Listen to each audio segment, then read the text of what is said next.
آتی ہے موت. تیسرے اور چوتھے سے بزرگ خیال رکھیں گے. یہ ہم عزاداروں سے ملنے جب کبھی آتی ہے موت. ارے ہم تو گھبراتے نہیں پر ہم سے گھبراتی ہے موت. ہم تو گھبراتے نہیں پر ہم سے گھبراتی ہے موت. تو جس طرح خوشبو نکلتی ہے کسی بھی پھول سے اس طرح سے عاشق شبیر کو آتی ہے موت.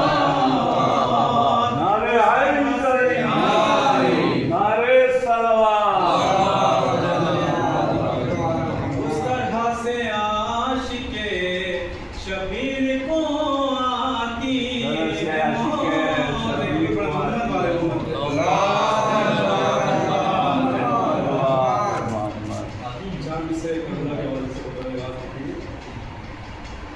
کہ کربلا والوں کے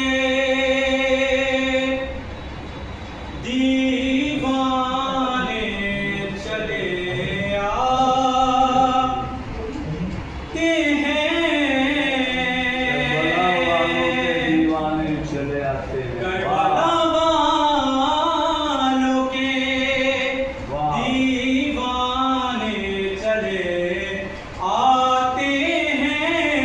ارے مادر شہر کی دعا پانے چلے آتے ہیں. مادر شہر کی دعا پانے چلے آتے ہیں. تو فرش مجلس پہ عزاداروں کو حیران نہ دے. ارے شمع جلتی ہے تو پروانہ چلے آتے ہیں. شمع جلتی ہے تو پروانے چلے آتے ہیں.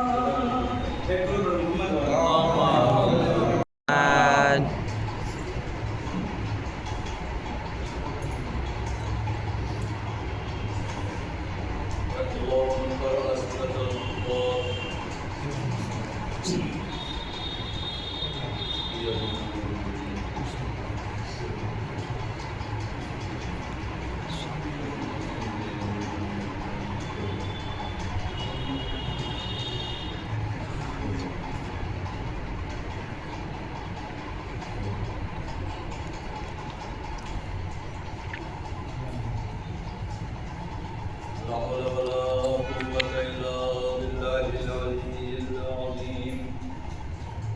أعوذ بالله من الشيطان اللعين الرجيم. بسم الله الرحمن الرحيم. الحمد لله رب العالمين والصلاة والسلام والتحية والإكرام اللهم صل وعلى آله الطيبين الطاهرين المعصومين المنتقبين المظلومين بل لعنة الله على أعدائهم ومقتلتهم ومنكر قوائلهم ومسائبهم أجمعين في يومنا هذا إلى قيام يوم الدين. أما بعد فقد قال الله تبارك وتعالى في محكم كتابه وفرقان كتابه. بسم الله الرحمن الرحيم. يوم ينظر المرء ما قدمت يداه ويقول الكافر يا ليتني ترابا. اللهم صل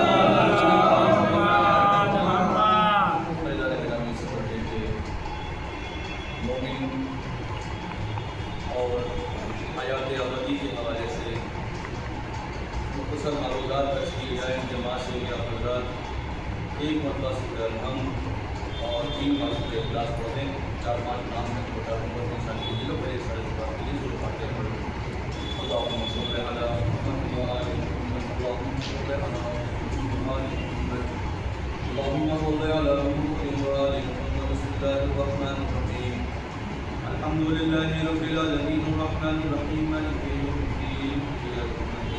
بسم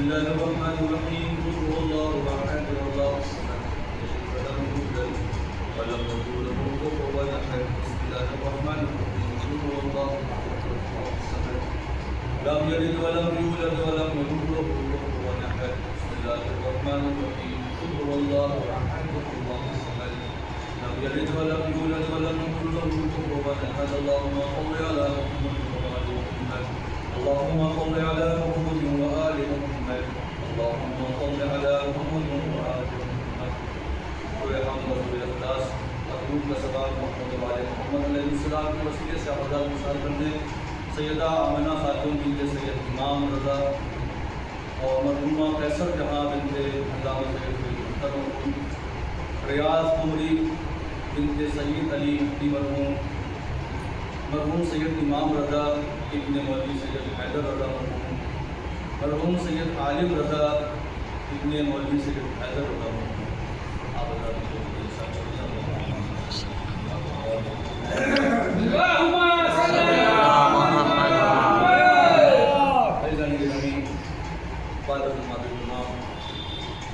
برسی کے مجلس کے عنوان پر اس مجلس کا منعقد کیا گیا ہے. میں نے سورہ مبارکہ نبا کی آخری آیت منتخب کی ہے آج کی اس مجلس کے لیے. مومن اور اس مومن کو خدا جو حیات آبادی دیتا ہے اس حیات زندگی اور زندگی جاوید کے سلسلے سے جو معروضات عرض ہیں آپ کے سامنے. قرآن مجید کا آخری پارہ اور پہلا سورہ اور آخری آیت 30واں پارہ ہے جہاں سے سورہ نبا کی اسٹارٹنگ ہوتی ہے اور سورہ نبا کی آخری آیت میں جو ارشاد گرامی ہے وہ یہ ہے یوم ینظر المرء ما قدمت یداہ. ایک دن وہ آئے گا جب لوگ دیکھیں گے انہوں نے جو اپنے ہاتھوں سے کیا ہوا ہے. وَيَقُولُ الْكَافِرُ اور کافر یہ کہے گا یا لیتنی کنت ترابا کاش کہ میں مٹی ہو جاتا. اس سورہ کی ابتدا ہو رہی ہے بسم اللہ الرحمن الرحیم عما یتساءلون عن النبأ العظیم. انتظار دیکھیے اس سورہ مبارکی کی ابتدا ہو رہی ہے نبأ عظیم کے سوال سے اور اس سورہ کی انتہا ہو رہی ہے ایک دن کے بیان سے. عما یتساءلون عن النبأ العظیم. حبیب آپ سے پوچھتے ہیں کہ نبأ عظیم کیا ہے. ہم فیہ مختلفون اس نبأ عظیم ہی میں وہ اختلاف رکھتے ہیں. نبأ عظیم کیا ہے سوال کرتے ہیں. ہم فیہ مختلفون اور اس نبأ عظیم کے بارے میں ہی وہ اختلاف رکھتے ہیں. اور اس سورہ کا آخری پیراگراف آخری آیت یوم ینظر المرء لوگ دیکھیں گے بما قدمت یداہ انہوں نے اپنے ہاتھوں سے جو وہاں بھیجا ہوگا. وَيَقُولُ الْكَافِرُ اور کافر کہے گا کاش کہ میں مٹی ہو جاتا. ذرا انتظار دیکھیے گا آیت کا کہ سورہ کا نام ہی نبا ہے. عما یتساءلون بھی کہتے ہیں سورہ نبا بھی کہتے ہیں لیکن سورہ نبا اور عما یتساءلون میں اگر غور کریں گے تو آپ کو پتہ چلے گا کہ محمد مصطفیٰ نبأ عظیم کیا ہے. نبأ عظیم کیا ہے تو اللہ نے آواز دی میرے حبیب ان سے کہیے کہ نبأ عظیم کچھ اور نہیں ہے بلکہ وہ نبأ عظیم علی کی ذات ہے. نبأ عظیم اب ترجمہ کرتے ہیں چھوٹے بھائی بھی سمجھ جائیں. نبا کے معنی ہوتا ہے خبر, عظیم کے معنی ہوتا ہے بڑی خبر. پوچھتے ہیں محمد مصطفیٰ یا رسول اللہ بتائیے نبأ عظیم کیا ہے.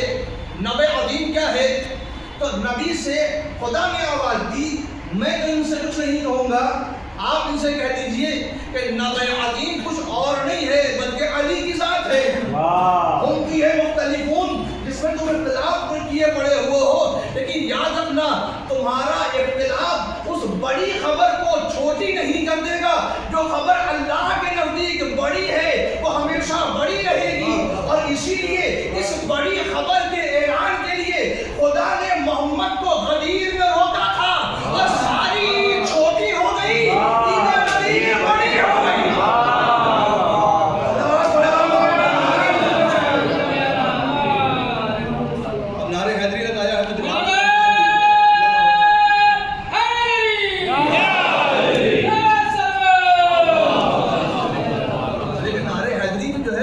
میں یہاں کوئی لفاظی نہیں کروں گا. کہتے ہیں نعرے حیدری شیعہ لوگ لگاتے ہیں. ہاں لگاتے ہیں. پوچھتے ہیں علی نے لگایا تھا نعرے حیدری کبھی؟ آپ کو پتہ ہے علی نے نعرے حیدری لگایا تھا؟ کسی کو اگر کوئی پتہ ہو تو علی نے کبھی نعرے حیدری لگایا ہے؟ دوڑائیے ذہن شاید اجل ہے. علی نے نعرے حیدری نہیں بلکہ نعرے حیدرہ لگایا تھا. آپ کہیں گے یہ کیا؟ آئیے ہم دکھائیں تاریخ میں. ہم تو نعرے حیدری لگاتے ہیں, علی نعرے حیدرہ لگا رہے تھے. ارے یہ کہاں سے آ گیا؟ یہ کیسے کیسے سوال چھوڑ رہے ہیں مولانا؟ ابھی خطبے میں کہہ دیا ہم شیعہ نہیں ہیں وہی میں جواب دوں گا. ذہن میں آپ کے ہوگا جو صاحب نے بیان کرنے کے لیے کہا تھا, بیان کروں. لیکن یہ کیا کہا گیا کہ ہم سے کہا گیا نعرے حیدری اور علی خود نعرے حیدرہ لگا رہے ہیں. آئیے میں تاریخ کے دامن میں لے چلوں جہاں مسلمانوں کا 40واں ہونے والا تھا. نہیں پہنچے ابھی بھی. کون سی جنگ تھی جہاں مسلمان 40ویں تک پہنچ رہے تھے؟ اگر ذات علی نہ ہوتی تو واقعاً اسلام کا تو نہیں مسلمانوں کا واقعاً 40واں ابھی تک نہیں پہنچے. کون سی جنگ تھی؟ خیبر تھی جہاں 40ویں قریب پہنچ گئے تھے. 39 دن بھاگتے رہے. کیوں؟ اس لیے کہ خیبر میں ایک بیٹھا ہوا تھا ہوا, ایک ڈریکولا بیٹھا ہوا تھا اوپر. جیسے ہی یہ لوگ آتے تھے وہ پڑھ رہا تھا میں, اور کہتا کیا تھا میں مرحب. اور جیسے ہی مرحب سنا تو ظاہر سی بات ہے پی ٹی اوشا اور ملکا سنگھ سب اتنی تیز بھاگے کہ علم کہیں رہ گیا. صرف جعفر کو کہنا پڑا بیچارے مرحوم کو کہ علم لے کر جاتے تھے اور بانس لے کر آتے تھے. اور کہا نا انہوں نے صرف جعفر مرحوم نے کہ علم کی آب و تاب کے ساتھ لے کے گئے, لیکن ایسا کیا کیا بانس لے کر چلے آئے. آپ بھی علم لے کر آتے ہیں کہ بانس لے کر آتے ہیں. ہم آپ کیا لے کر آتے ہیں؟ علم کے بانس. کبھی علم لے کر آتے ہیں, کبھی بانس لے کر آتے ہیں. بات نہیں لاتے, وہ رکھا ہے وہاں ادھر نہیں رکھا. بانس کب لاتے ہیں؟ جب ٹھنڈا ہو جاتا ہے. لاتے ہیں نا, فوٹو نہیں دیتے کہیں پر. بانس لاتے ہیں ٹھنڈا ہو جانے کے بعد, علم اتار کر لاتے ہیں. علم آب و تاب کے ساتھ کھڑا کر کے لے جاتے ہیں. عزیزوں مسلمان عزت علم کو خیبر کے میدان میں ایسے لٹا رہے تھے. علم کی آب و تاب کے ساتھ جاتے تھے, بانس لے کر آتے تھے, اور یہ کہتے تھے لشکر بھاگا. لشکر کہتا تھا ہم کیا کریں؟ کمانڈر بھاگ گیا تو ہم کیا کریں؟ کمانڈر بھاگ رہا ہے. کبھی کہ لشکر والا کہہ رہا ہے کہ کمانڈر بھاگ گیا, سالار بھاگ گیا, سالار کہہ رہا ہے لشکر بھاگا. عزیزان گرامی, نبی اگر فیصلے کے دن آئے لشکر بدل دے تو بات مان لیجئے کہ لشکر بھاگ رہا تھا. اگر نبی سالار بدل دے تو یقین رکھیے لشکر نہیں بھاگ رہا تھا, سالار بھاگ رہا تھا. 40ویں کی شب نبی نے لشکر نہیں بدلا, سالار بدل کے بتایا کہ بھاگنے والا لشکر نہیں تھا, سالار تھا. اور بھاگنے والے کل بھاگ رہے تھے, آج بھی ان کی نسلیں بھاگتی نظر آ رہی ہیں. صلوات پڑھے اور محمد آج بھی ان کی نسلیں بھاگتی نظر آ رہی ہیں.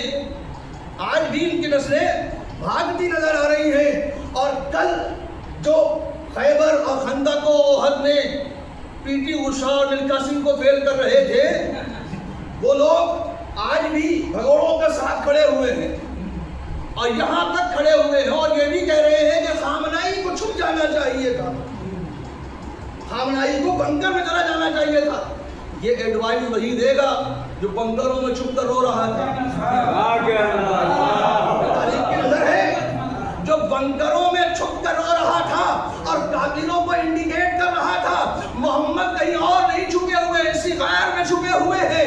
اللہ نے آبادی اس ساتھی والے سے کہو کہ چپ رہے, اس ساتھ میں بیٹھے والے سے بولو چپ رہے, اللہ ساتھ ہے. عزیزوں محمد کو کہنا پڑا کہ خاموش رہو, تمہارے چلانے سے وہ آ جائیں گے. اللہ کا مشن یہاں پر فیل ہو سکتا ہے, لیکن عزیزان گرامی بہرحال تاریخ میں ہے. تو جیسے ہی 39 دن ختم ہوا, 40 کو میں نے کہا حیدری اور حیدرہ, 40ویں دن اب جو آیا, اب تک کیا ہو رہا تھا؟ علم لے کر آتے تھے اور بانس لے کر جاتے تھے, جھنڈا لے کر آتے تھے اور بانس لے کر جاتے تھے. اب جو جھنڈا اور علم لے کر آیا, اس نے پتھر پر علم گاڑ دیا. اب جیسے ہی علم گاڑا اوپر خبر پہنچی, ایلچی نے خبر پہنچائی. کیا خبر پہنچائی؟ کہ اب جو آیا ہے وہ بھاگے گا نہیں. کیسی بات کر رہے ہو, میرا نام ہی کافی ہے, کیسے نہیں بھاگے گا؟ کہا ارے بھاگنے والے کل علم پھینک کر بھاگ رہے تھے, آج جو آیا اسے پتھر پہ علم گاڑ دیا ہے. کہا چلو دیکھتے ہیں کون ہے.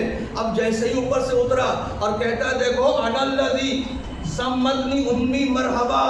میں نے کہا کہ ہم نعرے حیدری لگاتے ہیں. اب جو مجمع موجود ہے, جو خاموش ہے, وہ یہاں پر آئے کہ علی نے کیسے لگایا. عزیزان گرامی جیسے ہی کہا انا الذی سمتنی امی مرحبا, ادھر سے علی کا جواب آیا انا الذی سمتنی امی حیدرا. میں وہ ہوں جس کی ماں نے میرا نام حیدر رکھا ہے. تو ہم نعرے حیدری علی کی تعظیم میں لگاتے ہیں. کل مرحب بھاگ رہا تھا, آج مرحب والے بھاگ رہے ہیں.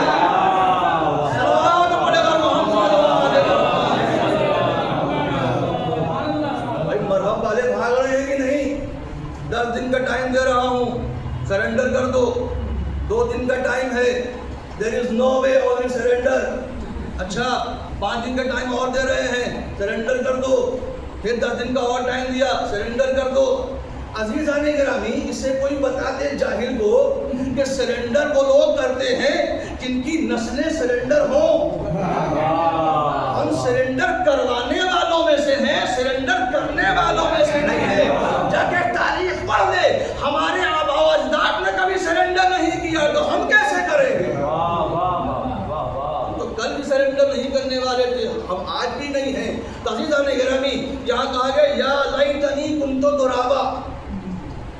سورہ نبا بڑی خبر ہے علی, اور بڑی خبر جب علی ہے تو سورہ کا آخر بھی ویسا ہی آب و تاب کا ہونا چاہیے. جیسی ابتدا ویسی انتہا. اس لیے کہ دنیا اور ہے کہ ابتدا عروج پر ہے, بعد میں زوال آ گیا. آپ نے سنا ہوگا فارسی کی مثال کہ ہر عروج را زوال باشد. ہر عروج کو زوال ہوتا ہے, جو عروج پر ہوتا ہے اسے زوال ہوتا ہے. دنیا کے بادشاہ ہوں گے جہاں عروج پا کر زوال میں آ جائیں. ہم نے دنیا کے بادشاہوں کو نہیں مانا, ہم نے اسے مانا ہے جو بادشاہوں کا بادشاہ ہے, جو کل بھی علی تھا, جو آج بھی علی ہے, کل بھی علی رہے گا.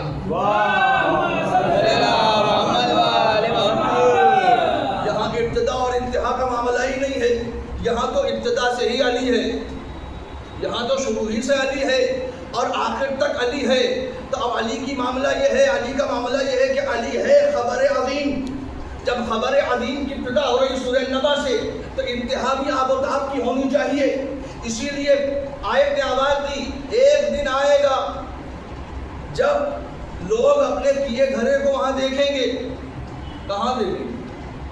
کون سے یوم کی بات ہو رہی ہے؟ وقت تشریح نہیں ہے, وقت تفسیر بھی ختم ہو چکا. سورہ حمد ابھی ہم نے پڑھا, وہاں ایک آیت ہے, وہ کون سی آیت ہے؟ مالک یوم الدین. یہ پوچھئے یہ یوم کون سا ہے؟ کہتے ہیں یہ قیامت کا دن ہے جہاں کا مالک نہ یہ ہے, نہ پیر ہے, نہ مرشد ہے, نہ فلاں ہے, نہ ڈمک ہے. وہاں کا مالک تو اللہ ہے, اور جہاں کا مالک اللہ ہو تو فیصلے کی ڈور بھی اسی کے ہاتھ میں ہے. کسی پیر اور کسی غوث اور کسی کے ہاتھ میں نہیں ہونے والی. عزیزان گرامی جب ہاتھ میں اس کے ہے تو فیصلہ وہ کرے گا. اب جو فیصلہ کرے گا, لوگ کہتے ہیں قیامت, اچھے کام کی جزا, برے کاموں کی سزا. جھوٹ بولو سزا ملے گی, چوری کرو سزا ملے گی, خیانت کرو سزا ملے گی. ٹھیک ہے, ہم بھی یقین کرتے ہیں, لیکن ان سب چیزوں کے بارے میں ایک اور چیز ہے جس کے لیے قیامت کو رکھا گیا ہے. آپ کہیں وہ کون سی چیز ہے اس کے لیے قیامت کو رکھا گیا؟ کہا یہی آیت گواہی دے رہی ہے. جہاں کچھ منظر دکھایا جائے گا, کچھ چیزیں دکھائی جائیں گی. کیا دکھایا جائے گا وہاں پر؟ کیسی عکاسی ہوگی؟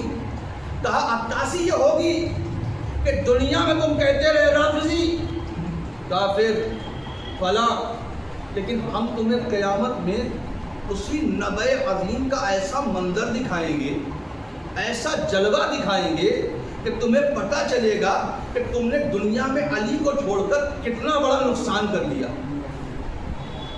چھٹے امام جعفر صادق علیہ السلام، اللہم صلی علی محمد و آل محمد۔ یہ بتائیے کہ یہ نبع عظیم کیا ہے اور کن لوگوں کے بارے میں کہا جا رہا ہے سورہ مبارکہ نبع کی آخری آیت میں کہ کافر یہ کیوں کہہ رہا ہے کہ کاش کہ میں مٹی ہو جاتا، کاش کہ میں مٹی ہو جاتا۔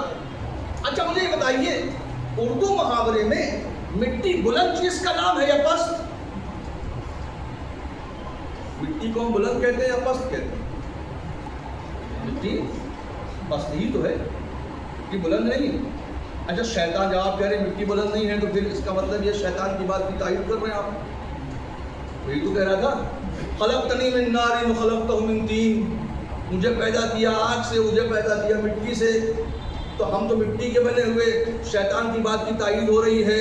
عزیزان گرامی اللہ نے کہا شیطان تو جانتا ہے کہ مٹی میں فرق ہے، توجہ کیجیے گا، مٹی میں فرق ہے، اس لیے کہ اگر مٹی عام ہو تو مٹی ہوتی ہے، لیکن مٹی کا سلسلہ اگر علی سے مل جائے تو مٹی اتنی عظیم ہو جاتی ہے کہ اس کا سلسلہ اتنا عظیم ہو جاتا ہے کہ ابو تراب سے مل کر مٹی فنا نہیں ہوتی، بقا کے منزل میں جاتی ہے، اور جب مٹی کربلا پہنچتی ہے تو مرض کے لیے شفا بنتی ہے، اور ہمارے لیے خاک شفا بن کر مرض کی دوا بن جاتی ہے۔ صلی علی محمد و آل محمد۔ بس آخری دو تین جملے ختم دعا کہتے ہیں کہ یہ مٹی عام ہو تو بے وقت ہے، لیکن اگر علی سے مل جائے، ابو تراب سے مل جائے تو اسی لیے عظمت ہے۔ آدم کی عظمت اس لیے نہیں تھی کہ مٹی سے بنے تھے، عظمت آدم اس لیے تھی کہ اللہ نے آدم کی پیشانی پر نور محمد و آل محمد کو جلوہ فکر کیا، اسی لیے شیطان کا کہنا غلط ہے، اس لیے کہ فقط آدم مٹی نہیں تھے ورنہ بت کا سجدہ ہو جاتا، اور سجدہ آدم بت کا سجدہ نہیں تھا۔ بہرحال جب یہاں بات پہنچ گئی صادق آل محمد سے پوچھا گیا مولا یہ بتائیے کافر کس مٹی کے بارے میں گفتگو کر رہا ہے کہ کاش یہ مٹی ہوتا، تو کافر ہے کون؟ ہم نے کافر سمجھ لیا وہ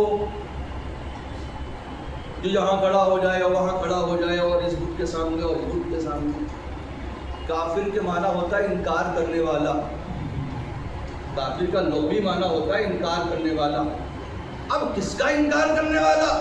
وہ تو عقیدہ بتائے گا، علم کلام بتائے گا، اور علم کلام نے بتایا کہ ہم نے کبھی انکار نہیں کیا، انکار تو ادھر سے ہوا ہے، اس لیے کہ جو بخن کہہ کر سقیفہ میں کسی اور کو خلافت کا حقدار بنا دے، کافر و رافضی وہ ہے یا ہم ہیں؟ واہ واہ واہ واہ واہ۔ بخن کون کہہ رہا تھا اور کون سقیفہ میں پلٹ گیا؟ ہم تو بخن کل بھی کہہ رہے تھے اور آج بھی کہہ رہے ہیں، آج بھی ڈٹے ہوئے ہیں اسی بات پر، تو کافر ہم تو نہیں ہوئے۔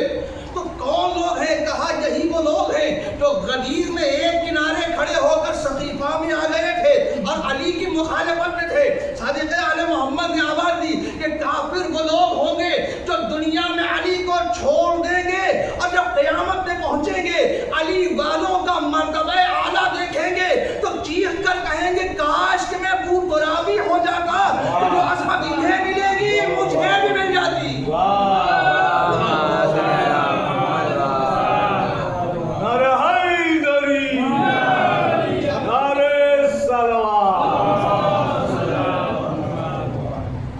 شیعہ ہیں اہل بیت کے جن کو عظمت خدا نے دی، لیکن پھر قیامت میں تین قسم کے گروہ ہوں گے، ایک کافر، ایک شیعہ، ایک محب۔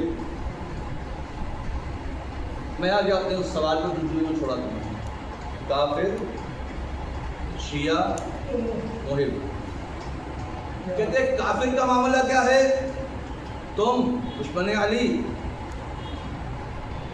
ادھر جاؤ، تم علی کے شیعہ ادھر آؤ۔ کیا مطلب؟ معاملہ کلیئر ہے، جو علی کا شیعہ ہے کوئی حساب و کتاب نہیں، ادھر سیدھا جنت، ادھر سیدھا جہنم، درمیان والا پھنسے گا بھی نہیں، بلکہ وقتی طور پر پوچھا جائے گا اس سے کون ہے وہ؟ کہا یہ محب ہے، اس سے وقتی طور پہ سوال ہوگا، دیکھو تم نے جو کیا علی سے محبت کی، کیسے کی، کس اعتبار سے کی، کس معیار پہ کی؟ اب جس کا جتنا معیار بڑھتا جائے گا وہ اتنی جلدی جلدی جنت میں پہنچتا جائے گا۔ پتہ یہ چلا کہ دنیا میں محب ہونا اور ہے، شیعہ ہونا اور ہے۔ ایک چھوٹا سا واقعہ اگر اجازت ہو تو پڑھ دوں، ورنہ لیکن اجازت نہیں ہوگی پھر بھی پڑھوں گا، اس لیے کہ جمعے میں نے سوال چھوڑ دیا ہے۔ وہ کیا ہے؟ نماز ہو رہی تھی، نماز ہو رہی، کچھ لوگ باہر کھڑے ہوئے صادق آل محمد کا انتظار کر رہے تھے۔ اندر نماز ہو رہی تھی، کچھ لوگ خراسان سے آئے ہوئے تھے، وہ لوگ امام کا انتظار کر رہے تھے مسجد کے باہر۔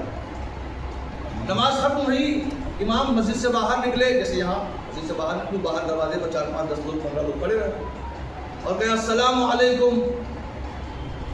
نماز یہاں تمام ہو گئی، وہ لوگ وہاں کھڑے ہوئے انتظار کر رہے ہیں جب مولوی صاحب نکلیں گے تو ملاقات کریں گے۔ حالانکہ ایسی شرف کسی کو بہت کمی ہوتا ہے، ان صاحب تو آتے ہی ہر جمعہ کبھی کر لیں گے، لیکن وہ کچھ اور لوگ تھے۔ تو اب جیسے ہی آئے السلام علیکم ورحمۃ اللہ وبرکاتہ رسول اللہ، تو سلام کرنا ہے مستحب، جواب دینا ہے واجب۔ ہمیں تو پتہ ہے نا، ہمارے بچوں کو پتہ ہے، امام کو نہیں معلوم تھا۔ امام کہتا من انتم، کون ہو تم لوگ؟ وہ سلام کر رہے ہیں اور امام پوچھ رہے ہیں کون ہو تم؟ مولا پہلے جواب دے دیجئے، بعد میں پوچھئے گا۔ ظاہر ہے ہمیں پتہ ہے تو کیا معصوم کو پتہ نہیں ہوگا؟ جس کے نام سے فقہ جعفری ہے کیا اسے نہیں معلوم ہے کہ سلام کا جواب دینا واجب ہے؟ عزیزو لیکن کن لوگوں کا جواب واجب ہے یہ بات یاد رکھیے گا، ہر ایک کے سلام کا جواب واجب بھی نہیں ہے۔ اب یہ پوری کیٹیگری ہے کون کون لوگ ہیں جہاں سلام کا واجب نہیں ہے۔ امام نے کہا من انتم، کون ہو تم؟ اب لرس کے ظاہر سی بات ہے، ہم اپنے کسی چاہنے والے کیا جائیں، اپنے کسی سینئر کے پاس جائیں، کسی عالم کے پاس جائیں اور کہیں السلام علیکم، تو جواب دینے کا کون ہو تم؟ ارے میں آپ کے پیچھے نماز پڑھتا ہوں، میں شیعہ ہوں، میں اہل بیت کا چاہنے والا ہوں۔ تو ان کے ذہن میں بھی آیا ہوگا کہ یہ امام نے کیا کہہ دیا؟ امام نے کہا کہ اگر کہ تم شیعہ ہو یا محب ہو، کون ہو تم؟ کہتے ہیں نحن شیعتکم، مولا ہم آپ کے شیعہ ہیں۔ انہوں نے بھی یہی کہا ہم آپ کے شیعہ ہیں، ہم آپ کے شیعہ ہیں۔ امام نے جو جواب پیش کیا ہے وہی مشعل راہ ہمارے لیے ہے کہ شیعہ ہونا اور محب ہونا دونوں میں ہمیں کہاں ہونا ہے، شیعہ میں ہونا ہے یا محب میں ہونا ہے۔ امام نے کہا کہ ان کنتم شیعتنا فکن ابراہیم الخلیل، اگر شیعہ ہو تو ابراہیم خلیل بن کے دکھاؤ۔ حالانکہ لفظ چھوٹا ہے، تفصیل بہت ہے، تفصیل میں نہیں جاؤں گا۔ ابراہیم خلیل بنو، بعد میں شیعہ بننا۔ معلوم یہ ہوا کہ ابراہیم خلیل ایک درجہ کم منزل ہے، لیکن اس سے بڑی منزل ہے اہل بیت کا شیعہ ہونا۔ عزیزان گرامی، امام نے کہا دیکھو اگر کہ ابراہیم خلیل بن گئے تو ہمارے شیعہ بن جاؤ گے۔ ابراہیم خلیل نے کیا کیا؟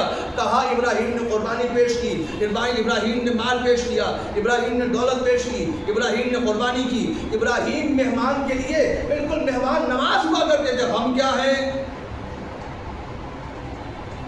سوچنا ہوگا اس مقام پر کہ قربانی کا معاملہ جب ہے، مہمان نوازی کا معاملہ جب ہے، پیسہ خرچ کرنے کا معاملہ جب ہے، ہم ابراہیم جیسے ہیں کہ نہیں؟ ہر ایک اپنے آپ کو سوچے، اگر سے نہیں سوچ سکتا تو پھر آ جائے شیعوں سے نیچے۔ میں نے کہا اسی لیے شیعہ مت کہیے، اس لیے کہ شیعہ ہونا ابراہیم کا منزل لگتا ہے۔ ابراہیم بن جاؤ تب شیعہ بننا، اور ابراہیم بننا نہ آپ کا کام ہے نہ ہمارا کام ہے۔ ہم بننے کی کوشش کر سکتے ہیں لیکن شاید بن سکیں۔ شاید نے استعمال کیا کہ قرآن میں بھی اللہ نے کہا ہے لعلکم تتقون، شاید کہ متقی ہو جاؤ، شاید کہ متقی ہو جاؤ۔ جب قرآن کہہ سکتا ہے تو ہم بھی کہہ سکتے ہیں کہ شاید کہ ہم شیعہ ہو جائیں، شاید کہ ہم شیعہ ہو جائیں۔ امام نے کہا دیکھو شیعہ یا بعد میں ہونا، بس اتنا کہہ دو کہ ہم آپ کے چاہنے والے ہیں۔ اگر امام نے اتنا ہی قبول کر لیا کہ چاہنے والے ہیں، یہی منزل قبول ہے، ورنہ شیعہ ہونا اتنا بڑا مرتبہ ہے، اتنی عظیم منزل ہے کہ جس کے لیے قربانی چاہیے، مال کی قربانی، جان کی قربانی، اولاد کی قربانی، اپنے باپ منصب کی قربانی، اپنی دولت کی قربانی۔ عزیزان گرامی، اگر تاریخ کے دامن میں شیعوں کو ڈھونڈے تو آپ کو پتہ چلے گا کہ اہل بیت کے شیعہ نے کیسے کیسے قربانیاں پیش کی۔ اگر بات جان کیا جائے تو نسلی شیعہ کی بات نہیں کر رہا، وقتی شیعہ کی بات کر رہا ہوں۔ وقتی شیعہ کون تھا؟ کہتے ہیں موقتاً شیعہ ہونے کے لیے آیا تھا علی حسین کے پاس۔ کون تھا وہ؟ کہتے ہیں وہ کوئی اور نہیں تھا، وہ نصرانی تھا۔ ماں نے کہا بیٹا دیکھ کہ کس کا قافلہ چلا جا رہا ہے، معلوم کر۔ کہا یہ وہب کی ماں کہہ رہی تھی بیٹا معلوم کر کہ کس کا قافلہ جا رہا ہے۔ وہب قریب آیا، کہتا ہے مادر گرامی کسی اور کا قافلہ نہیں جا رہا بلکہ رسول کی اولاد کا قافلہ جا رہا۔ عزیزوں، وہب شیعہ نہیں تھا، وہب نصرانی تھا، لیکن جب حسین ابن علی کے خیمے میں آیا ہے تو ایسا شیعہ ہو گیا، اور اس کی ماں، اس کی بیوی ایسے شیعہ ہو گئے کہ تاریخ میں ان کی مثال نہیں ملتی۔ اگر وہب کی ماں کی بات کی جائے تو ماں وہب کی اس عظمت کا فائز تھی کہ جب بیٹے کا سر کاٹ کر ظالم نے ماں کی طرف پھینکا ہے۔ عزیزوں، مقتل میں سن لینا بڑا آسان ہے، لیکن ذرا غور کیجئے، ماں جس ماں نے بچپن سے لے کر اپنی اولاد کو پالا ہو، کوئی اور مرحلہ ہوتا تو ماں برداشت نہ کرتی، لیکن حسین پہ قربانی کا معاملہ تھا۔ جب ظالم نے دیکھا کہ وہب کی ماں سامنے کھڑی ہوئی ہے، وہب کا سر کاٹ کر ماں کی طرف پھینکا۔ ظالم نے سمجھا کہ ماں گود میں وہب کا سر اٹھائے گی اور لے جائے گی، لیکن مقتل نے عجیب مرتبہ لکھ دیا وہب کی ماں کا۔ وہب کی ماں نے وہب کا سر اٹھایا، چہرے کو دامن سے صاف کیا، ماہ کربلا کی ابھی ابھی شیعہ ہوئی ہے حسین کے ہاتھوں پر، لیکن عظمت کا ملاحظہ کیجئے، چہرہ صاف کیا دامن سے، وہب کی پیشانی کا بوسہ لیا اور ایک جملہ کا میرے لال وہب تو نے فاطمہ کے سامنے سرخرو کر دیا۔ تو نے فاطمہ کے سامنے سرخرو کر دیا، اب قیامت میں تیری ماں سرخرو ہو کر جائے گی کہ اے فاطمہ میں نے اپنے بیٹے کو آپ کے بیٹے میں قربان کر دیا۔ ظالم سمجھ رہا تھا کہ وہب کی ماں وہب کا سر لے کر جائے گی، لیکن ایک مرتبہ تاریخ نے عجیب منظر دیکھا۔ تاریخ نے دیکھا کہ ماں ہے جو بیٹے کا سر ابھی آغوش میں لیے تھی، مقتل میں پھینک کر کہتی ہے جسے ہم راہ خدا میں قربان کر دیتے ہیں پھر اسے واپس نہیں لیتے۔